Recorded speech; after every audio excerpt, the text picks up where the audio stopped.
Welcome to TV 49 news. Ramachandrapuram పట్టణంలో గల అరిగెల వీర రాఘవులు కాపు కళ్యాణ మండపంలో పట్టణ కాపు సంఘం ఆధ్వర్యంలో కార్తీక వన సమారాధన కార్యక్రమం నిర్వహించారు. ముందుగా ఉసిరి చెట్టు వద్ద భక్తి శ్రద్ధలతో కాపు నాయకులు పూజలు చేశారు. ఈ సందర్భంగా చిన్నారులు ప్రదర్శించిన నృత్యాలు సభికులను విశేషంగా ఆకట్టుకున్నాయి. కాపులందరూ ఒకటే, మనము అందరం మిత్రులే అని కాపు నాయకులు సభికులను ఉద్దేశించి ప్రసంగిస్తూ అన్నారు.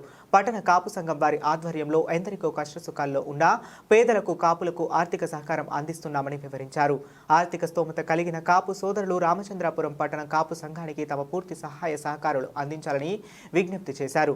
రాజకీయాలు ఎవరికీ శాశ్వతం కాదని, పుట్టుకతోనే వచ్చిన కులమే మరణించే వరకు శాశ్వతం అని ఎమ్మెల్సీ తోట త్రిమూర్తులు అన్నారు. ఎవరు ఏ పార్టీలో ఉన్నా కష్టాల్లో ఉన్న సాటి కులస్తులను ఆదుకోవాలని తోట విజ్ఞప్తి చేశారు. అనంతరం భారీ ఎత్తున జరిగిన వన సమారాధన కార్యక్రమంలో కాపు సామాజిక వర్గీయులు పాల్గొని కార్తీక అన్న ప్రసాదం స్వీకరించారు. ఈ కార్యక్రమంలో గంధం పల్లం రాజు, పొలిశెట్టి చంద్రశేఖర్, రేవు శ్రీను, శెట్టి శ్రీదేవి, శ్రీధర్, అరిగిల నాగేశ్వరరావు, తోట రాము, డాక్టర్ రాము, కనకాల వెంకటేశ్వరరావు మరియు కాపు కౌన్సిలర్లు అధిక సంఖ్యలో కాపు నాయకులు కార్యకర్తలు పాల్గొన్నారు. ప్రోత్సాహం ఉండాలంటే దాన్ని ముందుకు తీసుకెళ్లాలంటే ఎంతో కష్టంతో కూడినటువంటి పని, మరి ధనంతో కూడినటువంటి పని, వయ ప్రయాసాలతో మరి ముందుకు తీసుకెళ్లాలంటే మీలాంటి ప్రజలందరూ కూడా సహకరించి మానవ వాళ్ళని ప్రోత్సహిస్తే మేము ఇంకా ముందు ఈ పట్టణ కాపు సంఘటన ఇదే కాకుండా అనేక అభివృద్ధి కార్యక్రమాలు చేస్తూ ఈ పట్టణ కాపు సంఘాన్ని కేవలం దీనికే కాకుండా ఒక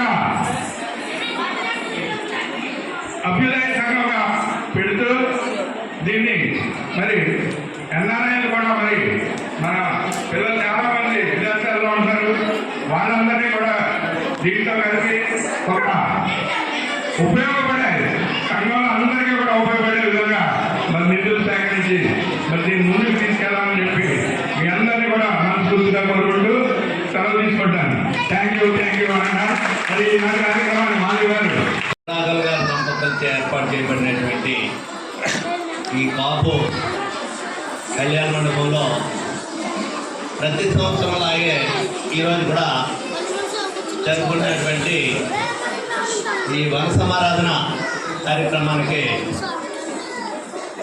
మరి పెద్దలో అరిగిల నాయక్ గారు, అదేవిధంగా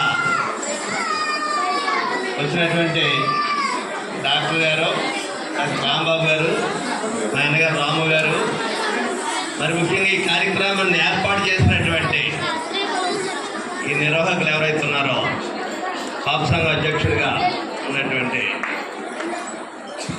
బలరాం గారు, రాజా, కౌన్సిలర్ శ్రీనివాసు, కౌన్సిలర్ అనుకున్నా అంటే ఆనాడు వేసినటువంటి ఫౌండేషన్ ఇది.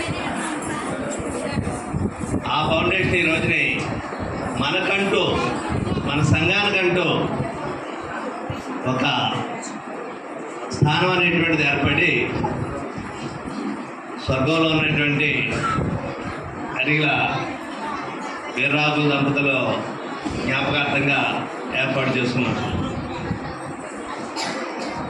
మరి అప్పటి నుంచి ఇప్పటి వరకు కూడా ప్రతి సంవత్సరం కూడా క్రమం తప్పకుండా దీనికి ఒక ట్రస్ట్ అనేటువంటిది ఏర్పాటు చేసి ఆ రోజు నుంచి కాపు సంఘం తరఫున ఈ కార్యక్రమం క్రమం తప్పకుండా జరుగుతున్నటువంటి పరిస్థితులు మనందరూ చూస్తున్నాం. దీన్ని ఇంకా అభివృద్ధి చేయడం కోసం అప్పటి నుంచి అవకాశం వచ్చినప్పుడల్లా దీనికి ఏం చేయాలనేటువంటిది అనేక రకాలుగా, దీనికి ఏం ఆస్తిపాస్తులు లేకపోయినప్పటికీ ఆ రోజు ఇతను ఇచ్చినటువంటి స్థలం తోడ్పాటు 8 లక్షల రూపాయలు వాళ్ళ కుటుంబం నుంచి తీసిచ్చారనేటువంటి డబ్బులు ఏదైతే ఉన్నాయో దాంతో పాటు మరి గ్రామాల్లో అందరూ పట్టణంలో ఎవరికి తోచినటువంటి విధంగా వాళ్ళు చందాలు ఇవ్వడం జరిగింది. తర్వాత వచ్చినటువంటి పరిణామాలు అనేక సందర్భాలుగా దీనికి ఏసీ చేయించడానికి కానీ, ఫ్లోరింగ్ కానీ, కింద కానీ అని నేను చేసినట్టు అది నా బాధ్యత. ఎందుకంటే